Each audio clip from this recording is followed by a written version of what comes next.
राजधानी में हरमैन शरीफैन हज वेलफेयर सोसाइटी की ओर से हज ट्रेनिंग कैंप आयोजित किया गया। रामगंज बाजार स्थित बड़वाली मस्जिद बाबू का टीबा में ट्रेनिंग कैंप रखा गया।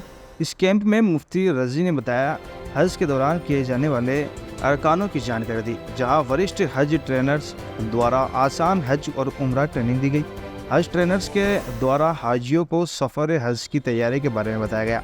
एहराम बांधना व एहराम की पाबंदियों के बारे में आसान व तरतीब से समझाया। वह मदीना पाक में रहने व वहाँ की ज़ियारत गाहों के बारे में समझाया गया।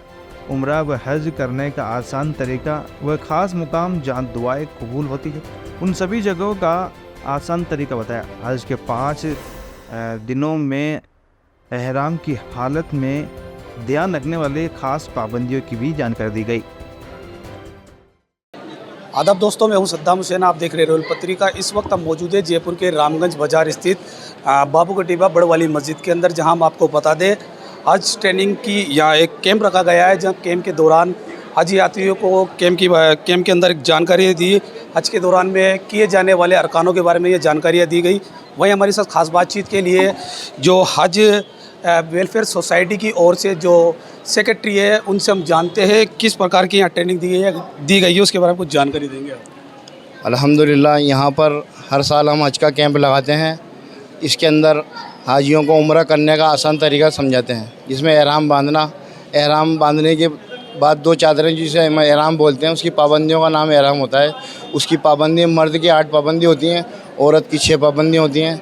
तो उसके अंदर पूरा हम उसको खुलासा करके तरीके से समझाया जाता है कि मर्द सिला कपड़ा नहीं पहनेंगे, मर्द चेहरा खुला रखेंगे, सर खुला रखेंगे, कच्ची खुशबू खाएंगे नहीं, लगाएंगे नहीं, पिएंगे नहीं, सूंघेंगे नहीं, बाल काटेंगे नहीं, जूं वगैरह निकल जाए ना मारेंगे ना फेंकेंगे।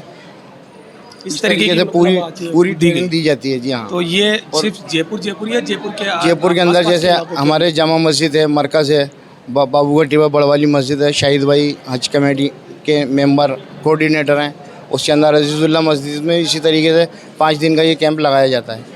तो और भी हमारे साथ जो हज के दौरान हज पर जाने वाले जो यात्री, उनसे भी हम जानते हैं। सबसे पहले हम आपको मुबारकबाद देना चाहेंगे कि सबसे आप हज के मुक़द्दस सफ़र पर पहुंचने वाले हैं, इसके बारे में कुछ बताएंगे। आज किस तरीके का यहाँ प्रोग्राम रखा? अल्हम्दुलिल्लाह, सबसे पहले मैं अल्लाह ताला का रब्बुल इज़्ज़त का शुक्र अदा करूँगा कि उन्होंने हमें अपने घर के लिए बुलाया। उसके लिए अल्लाह के लाख लाख शुक्र अदा करते हैं, और अल्लाह ताला हमारे अरकान को आसानी फरमाए और वहाँ जाने पर हमारे हज को कबूल फरमाए अल्लाह ताला। किस तरीके का आज ये आप ट्रेनिंग कैंप के अंदर पहुँचे? आप भी एक बुजुर्ग है, आपको भी कुछ जानकारी। बिस्मिल्लाह, मैं कहता हूँ अल्हम्दुलिल्लाह कि अल्लाह ताला सारे मुसलमान भाइयों को वो सरे ज़मीन दिखाए, और अल्लाह ताला ये हमारा काम हमें बंदों से लेता रहे, और हमारी यही दुआ है कि इंशाअल्लाह इसकी कामयाबी में हम लगे रहें और हमारा हज कबूल होए, और हमें यही है कि अल्लाह ताला के दरबार दिखाता रहे हमें।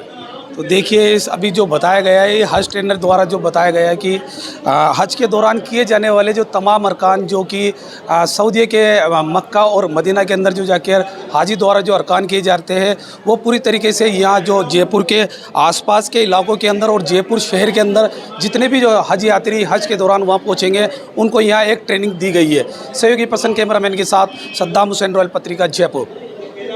अराफात, मीना, मुज़दलिफ़ा व तवाफ़ ज़ियारत आदि ख़ास इबादतों के बारे में बताया गया। हज ट्रेनर सचिव हाजी कमर खान के द्वारा उम्रा, हज व मदीना पाक में इन मुकामों में रहने का ख़ास व आसान तरीका, वहाँ रहकर बरती जाने वाली पाबंदियों के बारे में बताया गया। वहीं कैंप में महिलाओं का भी खासा ध्यान रखा गया। हज के दौरान की जाने वाली महत्वपूर्ण जानकारियाँ दी गई। रोयल पत्रिका से संवाददाता सद्दाम हुसैन की रिपोर्ट।